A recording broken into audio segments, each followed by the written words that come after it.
जहाद को दोबारा शुरू करते हैं और अगेन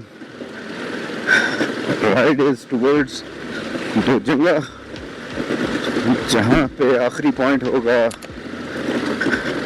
बाइक का, गाड़ी के जाने का, तो वहाँ तक हम जाएंगे।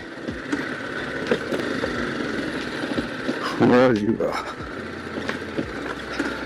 दरिया थोड़ा सा दूर हो गया, तो उसका साउंड जो है वो उस तरह से नहीं आ रहा है। अब ये रेत है, सीधे सीधे टायर इसमें रखने हैं और मैं इसने उठा के मारना है।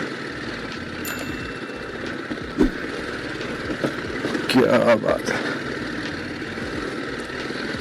ओहो, ये रास्ता हुआ ना खूबसूरत। ऐसा रास्ते, ऐसे रास्ते छाऊं हो।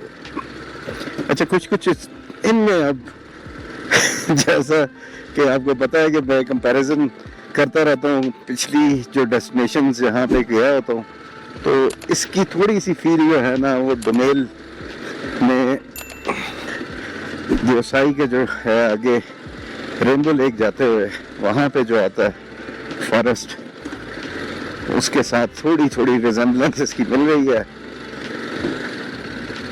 हाँ, क्या बात है।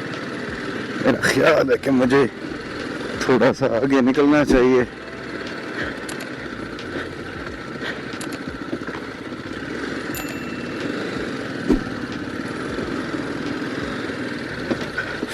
नवे साहब, सेट है साहब, ठीक है, जरा स्पीड पकड़े।